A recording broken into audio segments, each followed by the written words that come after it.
महाराष्ट्र राज्य शिक्षक परिषदेच्या आमचे प्रांताचे अध्यक्ष मधुकररावजी उडाळे सर यांच्या नेतृत्वाखाली आज जिल्ह्यातल्या 14 संघटनांनी मिळून या ठिकाणी जिल्हा परिषद प्रशासनाच्या विरोधात ढोल बजावा या ठिकाणी आयोजित केलेला आहे। या ठिकाणी जिल्हा अंतर्गत बदली ही संपूर्ण राज्यात झाली।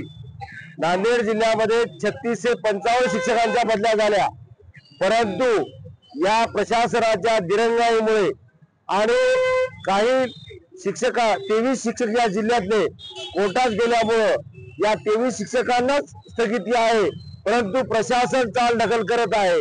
आणि आज या ठिकाणी या 36 से 55 शिक्षकांना कार्यमुक्त न करता आज त्यांना वेटील धरण्याचं काम हे जिल्हा परिषद प्रशासन करत आहे।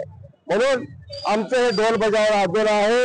याच बरोबर या गेल्या अनेक वर्षापासून या जिल्हा परिषदेने विषय शिक्षकाची वेतन श्रेणी असेल, चट्टोपाध्याय असेल, वरिष्ठ वेतन श्रेणी असेल व इतर अनेक प्रश्न प्रलंबित ठेवलेली आहेत।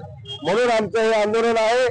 जर या आंदोलनानंतर आमचे प्रश्न सुटले नाहीत तर या जिल्हा परिषदेवर अतिशय भव्य दिव्य असा मोर्चा तथा जिल्हाधिकारी कार्यालय मोर्चा या मान्य उडाळे साहेबांच्या अध्यक्षतेखाली आम्ही काढू। यामध्ये सर्व संघटनांचा सहभाग आम्ही घेऊ।